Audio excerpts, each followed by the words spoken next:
Now, 4 years ago, my next guest came fourth in the Eurovision Song Contest, which is a bit like being runner-up in the Donkey Derby. She then went to America and everything changed. Today, her records are bestsellers, her concerts are sellouts, and a film she just made with John Travolta called Grease has rocketed her into the superstar bracket. Ladies and gentlemen, Olivia Newton-John.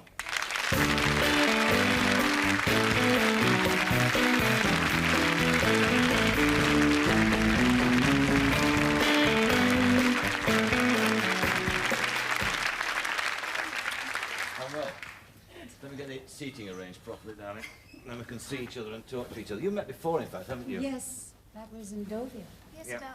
about 2 months ago, wasn't it? Yes. Yes. You've got some advice, I believe, from Miss Swanson. Yes, I certainly did. I was pouring my morning cup of tea, and Miss Swanson happened to be passing me as I was about to put a lump of sugar in my cup, and she said, "Oh, for goodness sake, don't poison your body," and I immediately dropped the sugar, and I've been trying not to eat it ever since, I must say. Good girl, good girl.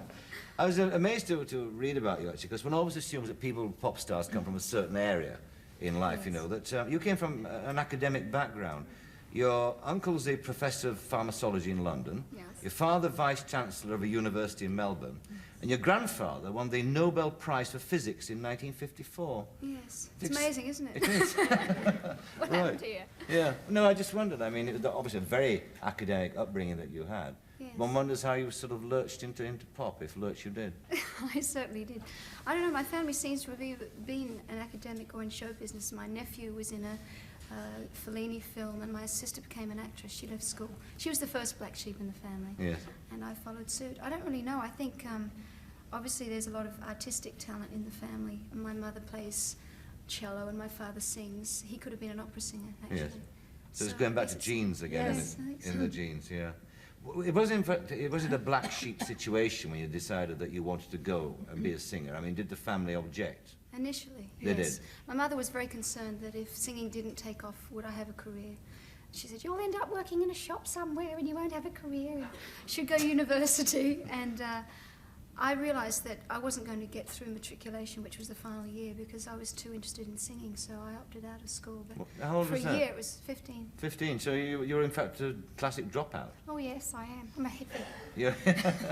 And came to London, in fact, didn't you? I that did, time? yes. Yeah. Well, one of the first things I did, which really initiated my move to England, was I won a talent contest in Australia. And the prize was a trip here on a ship. And I was offered then a job on television in Melbourne for a year, which I took. But the prize was running out, and my mother said, "If we don't take the trip soon, it's going to, you know, just the ticket will be invalidated." So I left. I didn't really want to come here at all. She sort of dragged me by the hair. I thought it'd be good for me. Yeah. So. You didn't actually have the easiest of rides here, did you? I mean, No. particularly to start with. You started off as a double act, didn't you? Yes, I worked on my own for a little while, and then a girlfriend of mine from Australia came over. Her name is Pat Carroll. And we teamed up really for company because she was a solo artist and we didn't like being on our own. And we worked some pretty amazing places. Did you? What, rough places? Pretty. I think one of the roughest was Raymond's Review Bar. And we didn't realise that it was a strip club. We were just booked in there. And we used to wear these cute little dresses, you know, little flowers around the collar and little mini skirts, and we used to go out singing in the rain and things. And we noticed that the audience were full of men, and we couldn't quite figure this out. And turned around, and there was a girl swimming nude in a fish tank. And we did about 2 songs, and it was like The Hook, you know, 2 songs, and I said, "All right, love, that's enough, thank you very much." And we were paid off. Gone forever. Yes. I mean, did you ever despair at that time when you were in Britain that you would ever make it to the top? No, I think it was really all good fun. I think when you're starting out and you don't know any different, I don't think it's despair. It was all exciting and new to me. I hadn't done very much then. What was really amazing, though, in the sense that it happened so quickly, was that when you made the break and went to America, you became literally overnight, didn't you not? I mean, became a massive star there. Pretty much. I'd been back and forth for about 2 years. I had 3 sort of top 5 records in the space of about 9 months, which was pretty amazing. I mean, I was very fortunate. And from then on, I decided I should move there. And I'm glad I did. Well, it's really, Yeah. it's been extraordinary. I mean, Yes. I mean, you couldn't have written the chapter yourself, could you, with No. a better sort of... Like a fairy story. Yeah, absolutely. Why is it you think that the Americans took to you as readily as they did? I really don't know. I wish I did know, because then I could tell other people how to do it too. But I think I was very lucky. I had the right records at the right time, and then I did a lot of live appearances, and it was readily acceptable. And I don't know. It's just been great. Do you think it might be the image you have, the sort of clean cut, you know, beautiful, but sort of, what's the word? Pure, I think is the word they would use. Well, you know, I mean, this is what people always write Yes, about, I isn't know. it? Do you think that kind of image in America is more acceptable to the great mass of the public than it is here? Or? Yeah, I think so. It's a bit... from being the English rose, I became American apple pie overnight. Yeah, right. And yes, I think so. I was sort of first of all introduced there as a country and western singer, and then my records became sort of pop-oriented, or they crossed over, as they call it, over there. Yeah. Over there. And yes, I think that image was more readily acceptable. Is it an image that you find or you feel yourself stuck with?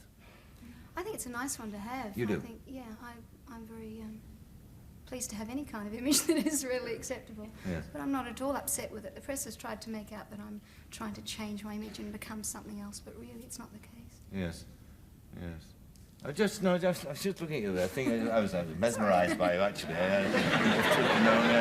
I was wondering if you ever felt to go right contrary to your counter to your image and do something really outrageous. Yes, in fact, I was going to do it right now. Really? Well, I mean, don't let me stop you. I mean, no, but do you have? I think the furthest I've gone is probably Greece, which is at the end of the movie, where I do a complete change about from what people expect, and that was really great fun for me, because for 3 months of making the film I'd been this sweet little Sandy with the full skirts and ponytail, and the last week of shooting I changed into this vamp. I suddenly thought I'd be doing it all wrong. I had the greatest time that week. Yeah. It was great. Yes.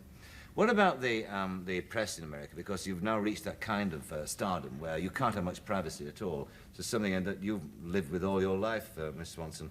I mean, do you find that they invent stories about you to try and break the image that you've got? Oh, definitely. They do? Yes. Did you know, I just had a baby by John Travolta. And did he know about it? He doesn't know, and I didn't know either. Is that a fact? Yes, all kinds of things like that.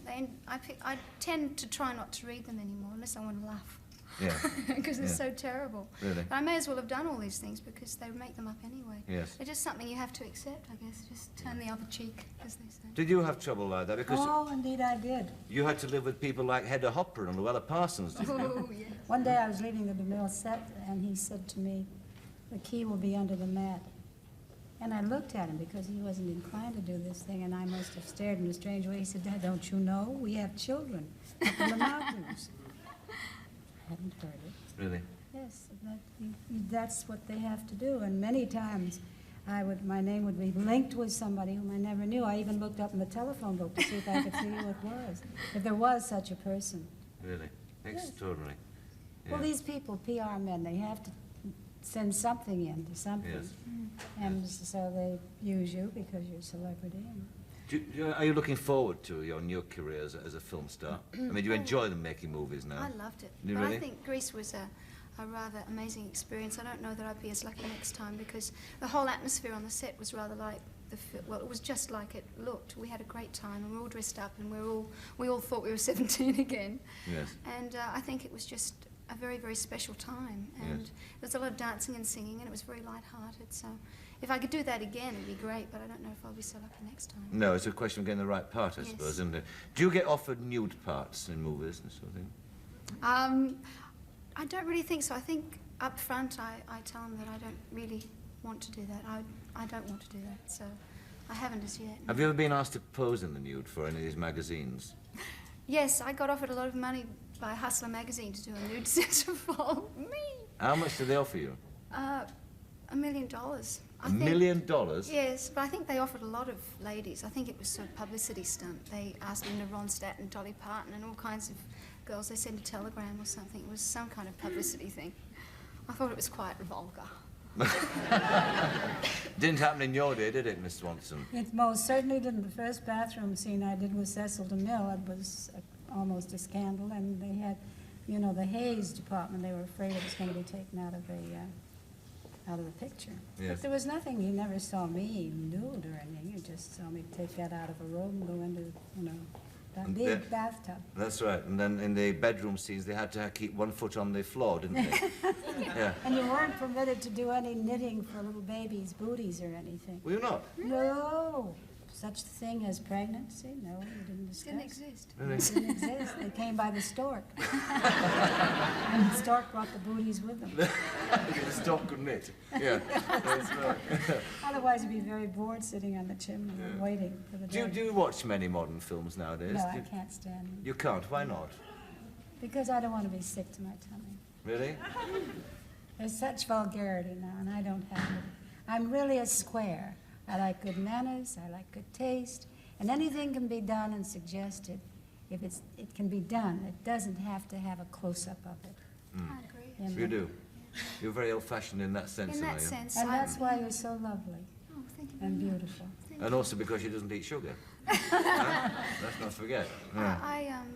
I must say that I do like the old movies. I wish I could redo some of the old movies Really? because they were so romantic, and I'm a romantic.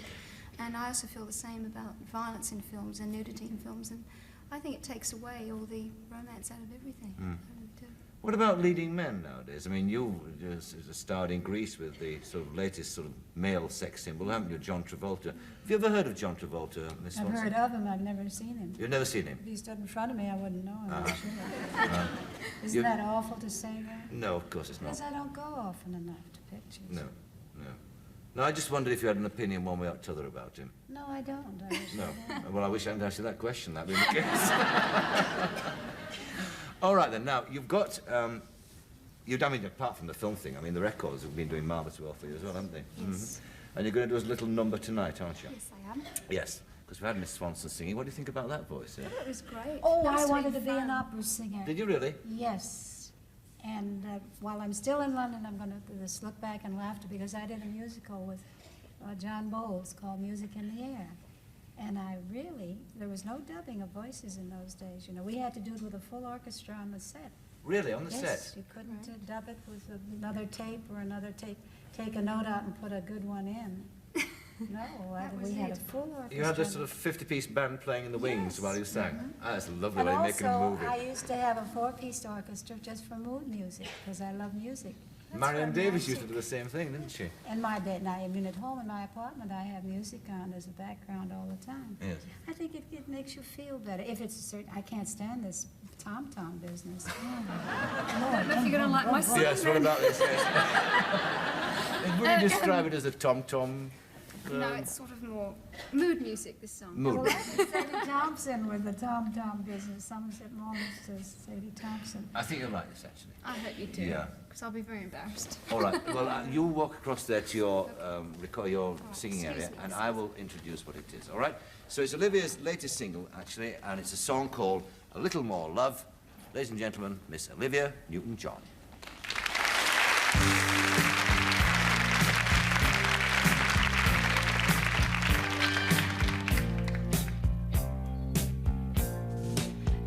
Night is dragging her feet. I wait alone in the heat. I know that you'll have your way till you have to go home. Knows a word I can't say, but it gets me nowhere to tell you no, and it gets me nowhere to make you go. Will a little more love make you stop depending? Will a little more love bring a happy ending? Will a little more love make it right? Will a little more love make it right?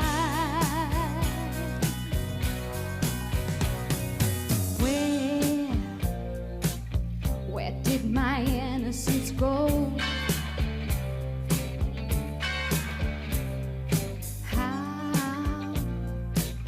How was a young girl to know?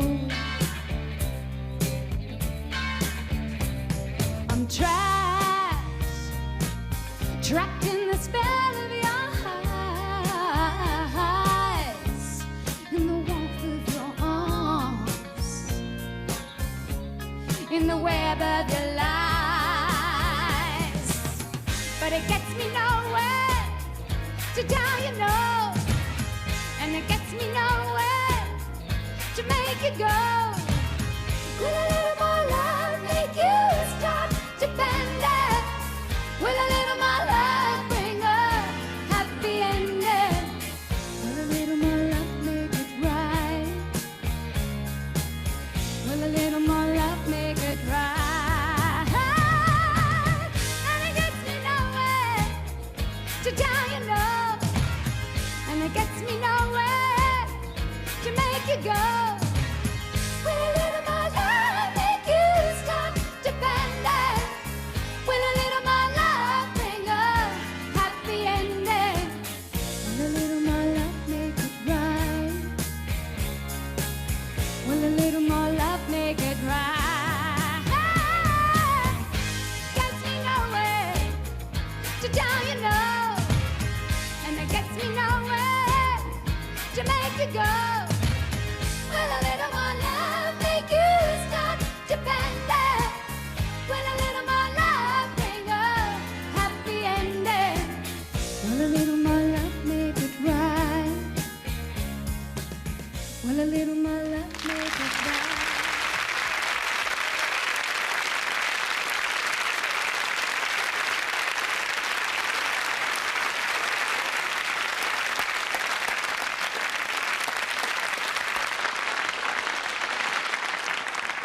Talking about superstars, we had them, superstars that is, coming out of our ear rolls when we celebrated our 200th show during the last series. We had the legendary Miss Gloria Swanson, Miss Olivia Newton-John, pre-Gong, and if that wasn't enough, the greatest superstar of them all, the legendary, not to say infamous, Dame Edna Everage. I mean, you were once a housewife in a Melbourne suburb, weren't It's you? like a dream, isn't it? Melbourne suburbs, well, Hollywood is a Los Angeles suburb, really, isn't it? That's Isn't right. it, when you think about it? Moonee Ponds, Melbourne, is really the Hollywood of Melbourne, except it didn't have a film industry, that's the only difference. And I was brought up there, you know, a very basically ordinary person, like yourselves. The only difference really between me and the viewers is that I'm rich and talented and they're not. That's the only difference. And, you know, I did the things that women do, and some of the things that they don't. And, you know, one day I was in a passion play. It was at Christmas time, and I was in this little passion play, you know, on the theme of Christmas in the Bible, in the olden days. And I had to be Mary Magdalene and the ointment and things, you know, the frankincense and myrrh. And I had to then wipe it off with my hair. And, you know, every night. And I was in the little vestry, which was the dressing room attached to the church, and I was over the font because they didn't have proper wash basins or dressing tables. And I was washing. We didn't have frankincense and myrrh. We had to use Sloane's liniment, I can tell you, which was horrible, and Rexona ointment. And I was getting this out of my hair. This was before I went wisteria. This is, for those of you who haven't got colour, my hair is a delightful shade of whizzy. Anyway, and I'm wearing ocelot. Anyway, which is a little tribute to you, by the way, Miss Swanson, because there's a little hint, there's an echo of Sunset Boulevard about what I'm wearing. However, there is. Anyway, however, I was drawing, and this is something Mr. Stroheim couldn't do with his little locks, could he? I was drawing our Lord's little tootsies with my locks, and I had to wash it all out afterwards, and I was up to my neck in the font. Who should come into the dressing room, or the vestry, but Mr. Barry Humphries? He said, I want to groom you for stardom. Isn't that it? Amazing. That moment changed my life. It was incredible. The rest is a dream. It's like a dream for me. I still have... Yes? How is Barry? Because we're all friends, you know. I know. He often speaks of you, little Does he? Olivia. He said, oh, who knows what would have happened if, you know... Well, never mind. The thing is, he is old enough to be one of your younger uncles, isn't he? Yes, he is. He is little Barry Humphries, and Olivia knew each other, many, many moons ago, Really? when she was a little toddler and he was barely more than that. Isn't it? It's an incredibly small It's a world, small and world. haven't things Same gone time. wonderfully for this lass? Haven't they, Miss Swanson? You may not go to our recent films, and I don't either. I share your views. But the thing is that I did go and see Grease with my bridesmaid, Madge Alsop. She insisted we see this thing called Grease because she thought it was about Nivea cream. She did. She's into nostalgia. She is. She thought it was something to do with Brill cream or Nivea, which she's really heavily into because she thinks the world's Nivea resources are running out. Anyway, So we went to see it. I thought you were adorable and I loved you in the end. I'm wicked to say that, but she plays a bit of a vamp at the end and she does it just right. I adored it. I felt proud for Australia. Yeah, I did, as I do every time I come on the box too. You know, and I couldn't offer higher praise than that, Miss Swanson. I couldn't. Have you ever been to our wide brown continent? No, but I have been invited, and I now certainly must go. Oh, we'd love you there, darling. We would. There are a lot of women just like me over there. Relatives there? A lot of relations. I'll give you some little introductions after the show. Fine. May I? I'm going to Australia, dear Edna. Who? What? Just in case you forgot I was here, but I'm going to Australia. Yeah, we wouldn't forget him because it's his 200th birthday, isn't it, mate? Doesn't look it. They'll adore you in Australia. They You think really so? will. Well, I'd love you to go and see my husband, Norm, when you're out there. Oh, how is he? Oh, very far from well. I've only got one husband, but he's like 7, I can tell you that, Miss Swanson.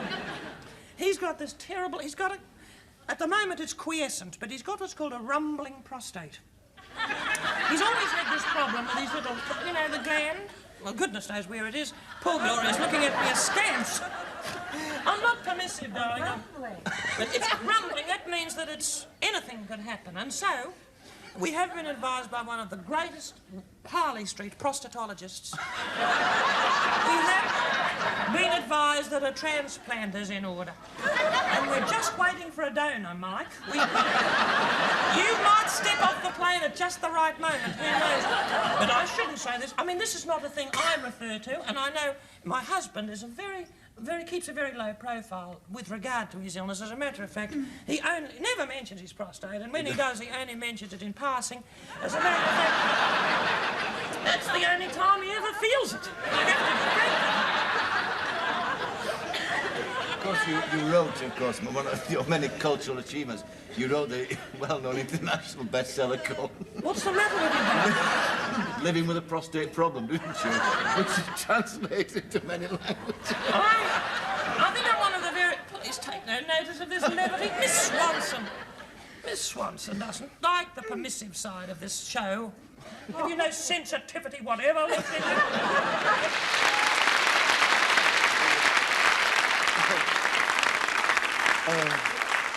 I swear that Gloria Swanson didn't know whether it was animal, vegetable or mineral.